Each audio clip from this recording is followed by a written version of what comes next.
Hello everyone, welcome to my YouTube channel years of study. তো আমরা প্রথম পূর্বতে আমরা স্টার্ট করেছিলাম যে বিজ্ঞান এবং আমাদের মানসিকতা। এটা আমি পূর্ব ভিডিওতে আমি শেষ করে ফেলেছি। তো আমি যে বলেছিলাম যে দ্বিতীয় পূর্বতে আমি চ্যাপ্টারটি স্টার্ট করব। তো আমরা সেদিন অতটুকু আমরা পড়িয়েছিলাম, অতটুকু আমরা পড়েছিলাম। তো আজকে আমরা একটু পর থেকে আমরা স্টার্ট করব ভিডিওটি। তো তোমরা বই সামনে রাখবে। আমি আগের ভিডিওতে বলেছি, তোমরা যদি বই সামনে রাখো না তাহলে আমার লাইন বাই লাইন বুঝবেও না, চ্যাপ্টারটিও তোমরা বুঝতে পারবে না। তো চলো আমরা এরপর থেকে আমরা দ্বিতীয় পর্ব আমরা স্টার্ট করি। পরে কি বলেছেন? তো সেদিন আমরা বলেছিলাম যে শঙ্কর এবং নেহা তারা স্কুলের মধ্যে গিয়েছেন এবং তারা দিদিমণি বলেছিল যে ছাত্ররা কেন আসেনি এবং কোথায় তারা এলো না কেন। তারপরে দেখো আমরা নেহা বলল, তখন নেহা বলল, দিদিমণি বলার পর নেহা বলল, টিকা দেওয়া হবে শুনে বাকিরা কেউ বয়ে আসেনি দিদিমণি। তো আমরা তো এমনিতেই জানি যে আমরা আমাদের ইঞ্জেকশনটি বয়ে পাই, আমরা আমরা ন্যাচারালিভাবে আমরা বই পাই। তো উনি তো বাচ্চা, তো তারা ওই স্টুডেন্টগুলো আসছে না যে টিকা গ্রহণের জন্য, বয়ে আসছে না, এটাই তিনি নেহা বলছে দিদিমণিকে। শঙ্কর বলো, তখন শঙ্করও কি বলছে দেখো, কমলের কাকা কাল মোবাইলের হোয়াটসঅ্যাপে টিকা সম্পর্কিত একটি খবর আমাদের গ্রামের সবাইকে দেখিয়ে কথাটি বুঝিয়েছেন। কমলের কাকা, কমলের কাকা কী করলেন? তার মোবাইলের হোয়াটসঅ্যাপের মাধ্যমে তিনি ওই খবরটি তিনি শুনতে পেয়ে গ্রামের সবাই লোককে তিনি দেখিয়েছেন এবং বুঝিয়ে দিয়েছেন এই টিকা সম্পর্কে। কি বুঝিয়েছেন চলো। স্কুলে আজ ছেলেমেয়েদের না পাঠালেই ভালো। তো এটাই বলেছেন যে আমাদের স্কুলে আজকে ছেলে মেয়েদেরকে না পাঠানিটাই ভালো আর কি, এটাই বলেছেন কমলের কাকা। তাই আমার মাও আজ আমাকে স্কুলে আসতে বারণ করেছেন। তাই আমার মাও বলেছেন যে আমি আজকে কি করব, ক্লাসে যাব না, স্কুলে যাব না। এসব শোনার পর নীলিমা দিদিমণি গেলেন প্রধান শিক্ষক বিনোদ রায় মহাশয়ের কাছে। এই কথা শুনিয়া তখন দিদিমণি, আমাদের আমাদের প্রত্যেক স্কুলের মধ্যে প্রিন্সিপাল থাকেন, তো এই স্কুলের মধ্যে প্রিন্সিপাল ছিলেন, স্কুলের নাম কি, শিক্ষক বিনোদ রায়। তিনি ওই স্কুলের প্রধান শিক্ষক ছিলেন। তো ওই নীলিমা দিদিমণি প্রধান শিক্ষকের কাছে গেলেন, গিয়ে কী বললেন যে তাকে সব কথা জানালেন। ওই যে কমল যে কথাটি বলেছিল, নেহা যে কথাটি বলেছিল, শঙ্কর যে কথাটি বলেছিল, সব কথা ওই প্রিন্সিপালের কাছে গিয়ে তিনি বললেন। কি বললেন? প্রধান শিক্ষক মহাশয়ও সেখানকার প্রাথমিক চিকিৎসালয়ের চিকিৎসক প্রবণ মালিক মহাশয়কে মোবাইলে ফোন করে জানালেন যে টিকার বয়ে ছাত্রছাত্রীরা স্কুলে আসেনি। ওরা যে কোনো একজন তো টিকা মারবেই। তো নীলিমা দিদিমণি বলার পর প্রধান শিক্ষক কী করলেন, ওই যে যিনি এসে চিকিৎসা করবেন ওনার নাম ছিল যে মালি মহাশয়, তানে মোবাইলের মধ্যে ফোন করে বলেছেন যে টিকার বয়ে কোনো ছাত্রী আজকে স্কুলে আসেননি। প্রধান শিক্ষক আর চিকিৎসক দুজনে আলোচনা করে সেদিন বিকেলে স্কুল জরুরি সভা আয়োজন করার সিদ্ধান্ত নিলেন। তখন ওই প্রধান শিক্ষক এবং ওই প্রধান শিক্ষক এবং ইঞ্জেকশন মারার যে লোকটা ছিল, ওই দুজনে মিলেই তারা একটা সভা গঠন করার জন্য তারা সিদ্ধান্ত নিলেন। স্কুলের সহযোগী কর্মী হারাদনকে প্রধান শিক্ষক বললেন, সহকর্মী আমরা বুঝতে পারছি যে চকিদারকে বলা হয়।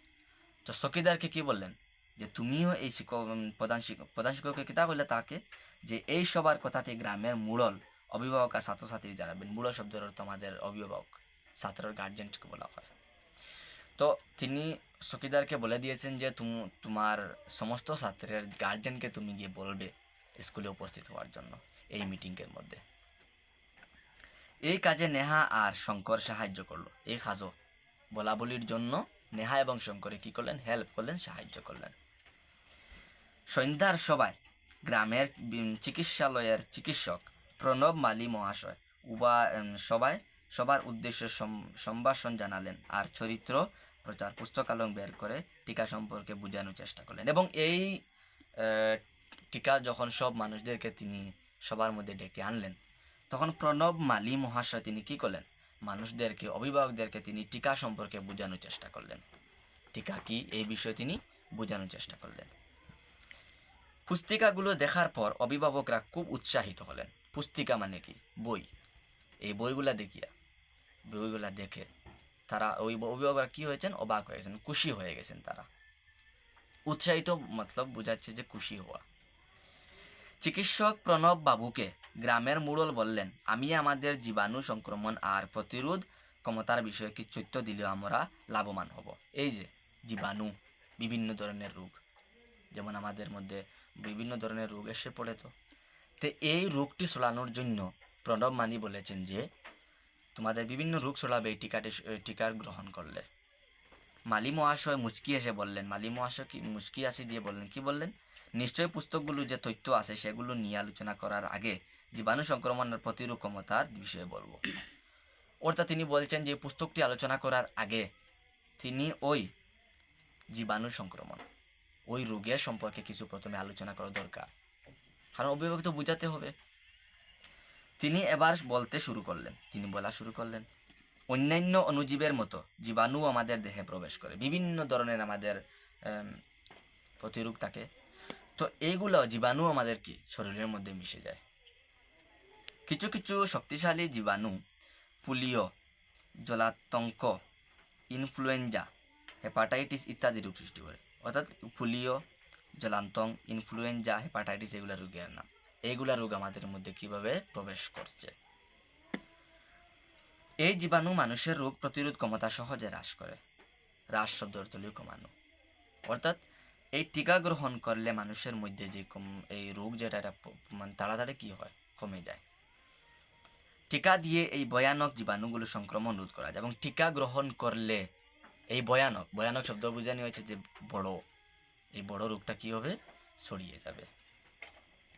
উপযুক্ত সময়ে শরীরে টিকা গ্রহণ করে আমাদের শিশুদের রোগ প্রতিরোধের ক্ষমতা বাড়ানো খুবই দরকার। এবং আমরা জানি যে আমাদের শিশুদেরকে কি করা হয়, টিকা গ্রহণ করা হয়, কিন্তু আমাদের কথায় বুঝে যাচ্ছি যে টিকা গ্রহণ করলে এমনিতেই ভালো, কিন্তু ছাত্ররা কি করছে, ভয় পাচ্ছে।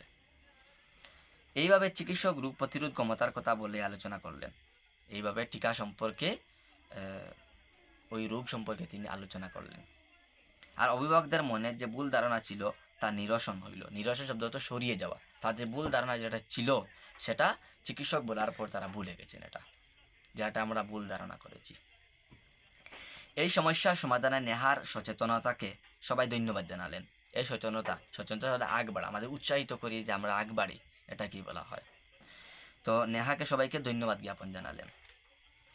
উক্ত সভায় প্রধান শিক্ষক মহাশয় অনলাইনে বা মুখে মুখে ছড়ানো উড়ু খবরের ক্ষতিকর দিকটির কথাও সবাইকে জানালেন। এবং এই যে উড়ু খবর, উক্ত প্রধান শিক্ষক মহাশয়, স্কুলের প্রধান শিক্ষক, তিনি কি করলেন, মুখে মুখে বললেন এবং উড়ু খবরের মাধ্যমে এটা নাম মারলে এটা কি ক্ষতি হবে তাও তিনি বুঝিয়ে দিয়েছেন।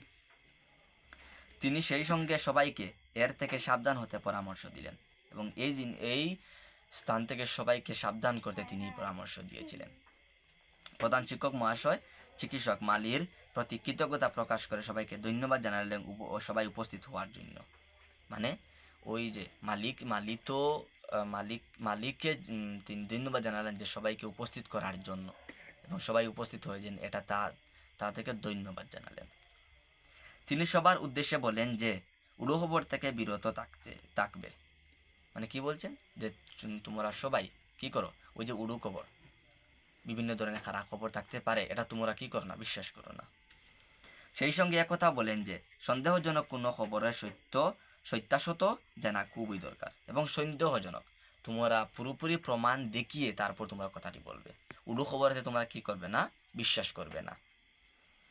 আরও তিনি বলেন যে উড়ো খবর হলো সমাজের এক প্রকার সুয়াচে রোগ, এবং উড়ো খবর আমাদের এই খবরটি ওইটা লোক আমাকে ওটা বলেছে, এটা সত্যি হয়ে যাবে না, এবং আমরা বিশ্বাস করব না, কারণ এই খবরটা আমাদের একটা রোগ হয়ে যায়।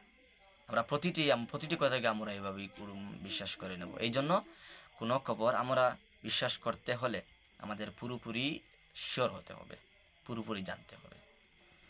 ছাত্রছাত্রীদের তিনি উড়ো খবরের কান না দিয়ে টিকা নেবার পরামর্শ দিলেন, এবং তিনি ওই উড়ো খবর না শুনিয়ে ছাত্রদেরকে কী করলেন, টিকা সম্পর্কে তিনি টিকা মারার জন্য আবার তিনি পরামর্শ নিলেন। প্রধান শিক্ষক মহাশয় পরামর্শ অনুযায়ী পরদিন সকালে ছাত্রদের সব ছাত্রীরা নির্ধারিত সময়ে আনন্দের টিকা নেবার জন্য হাজির হলো। পরদিন সকালে কি করলেন, এই প্রধান শিক্ষক এসে তাদের সবাইকে টিকা গ্রহণ করার জন্য সবাই খুব সুন্দর মতো উপস্থিত হলেন। এবং আজকে আমাদের আজকে এই দ্বিতীয় পূর্বতে আমার চ্যাপ্টারটি শেষ হলো, এবং তোমরা সম্পূর্ণ চ্যাপ্টারটি বোঝার জন্য এবং সম্পূর্ণ ভিডিওটি দেখার জন্য তোমাদেরকে অত্যন্ত ধন্যবাদ। এবং আমাদের এই চ্যাপ্টার ভিডিওটি নয়, আমি অনেক ভিডিও বানাবো, প্রত্যেকটি চ্যাপ্টার ওয়াইজ তোমাদেরকে বুঝিয়ে দেবো। এবং যদি এই চ্যানেলটি ভালো লাগে তাহলে শেয়ার, কমেন্ট, সাবস্ক্রাইব এবং লাইক করে রাখবেন, যাতে আমার প্রত্যেকটি ভিডিও তোমাদের মধ্যে পৌঁছে যায়। ধন্যবাদ।